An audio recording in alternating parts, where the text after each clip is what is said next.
Bago ko sagutin ang tanong ni D regarding sa mga path after cardiology, ay gusto ko munang batiin ang mga bago nating medical doctors na pumasa sa recent PLE or Physician Licensure Exam.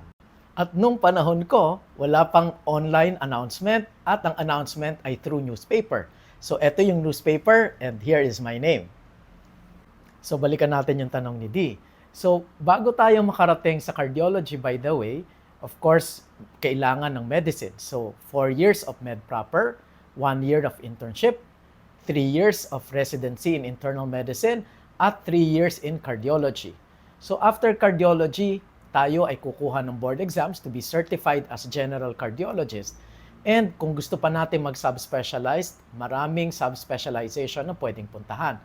Kasi ang puso, kahit isang organ lang, ay maraming sakit at medyo complicated ang gamutan nito. Merong mga interventional cardiologist, sila ang gumagawa ng coronary angiogram, ng coronary angioplasty at stenting. May mga subspecialization na rin under interventional cardiologist. May mga structural interventional cardiologist ngayon na ang ginagawa naman nila, aside from doing coronary angiogram, ay ang paglalagay ng valve through percutaneous or ibig sabihin through invasive catheters only. Hindi na yung binubuksan or surgery. Yun ay tinatawag namin na transaortic valve implantation. Meron din silang ginagawa ngayon ng mga devices na pangtakip sa mga butas sa puso. Yung mga may congenital heart disease tulad ng may mga atrial septal defect, ventricular septal defect, pwede na silang hindi operahan at merong mga interventional cardiologist na gumagawa ng mga ganitong procedures. Ang electrophysiology ay meron ding mga interventions. Ako ay isang cardiac electrophysiologist at kami ang gumagawa ng paglalagay ng mga pacemakers tulad nito. Naglalagay din kami ng defibrillators at yung pacemaker para sa heart failure, yun ay tinatawag na CRT or cardiac resynchronization therapy. At doon sa isang video, pinakita ko rin na kami din ang naglalagay ng mga pacemakers na walang leads or leadless pacemaker. Aside from that, kami din ang gumagawa ng radiofrequency ablation para sa mga matutulan na heartbeat tulad ng SVT, mga iba pang tachycardias like ventricular tachycardias, atrial fibrillation, atrial flutters at iba pa. So it means na yung mga electrophysiologist or heartbeat specialist, kaya heartbeat doc ang aking pangalan, kasi kami naman ang gumagamot sa mga heartbeat abnormalities. May mga cardiologist din na may subspecialty ng echocardiography.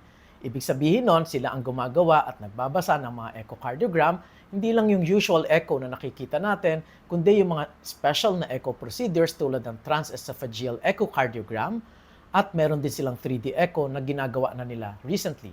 Meron din mga cardiologist na merong imaging na special sa heart.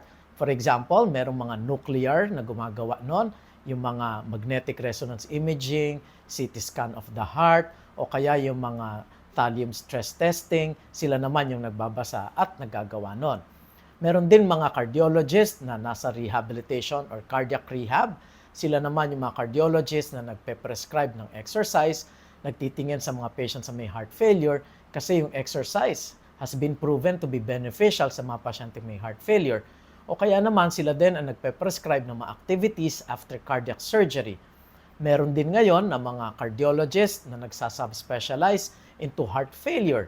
Kasi marami ngayon may heart failure at ang heart failure ay may complications. Pwede rin yung vascular medicine. Sila naman yung mga nagte-take care ng mga patients na may mga problema sa ugat sa iba't ibang parte ng kanilang katawan. Meron ding mga cardiologist who's practicing in critical care medicine. Sila naman yung cardiologist na nagtitingin sa mga pasyenteng sa ICU o kaya yung mga post-bypass patients or post-valve patients, yung mga post-cardiac surgery patients na nasa ICU pa. Meron na rin ngayon mga cardiologists na nasa sports medicine or sports cardiology at meron na rin ngayong umuusbong or bagong field na cardio-oncology. Yun naman yung mga cardiologists na nag-specialize sa mga effects ng chemotherapeutic agents at epekto nito sa puso. So, after cardiology, maraming pwedeng puntahan na additional training. And if you will ask me, is it worth it? In my case, yes, it is worth it. I love what I am doing.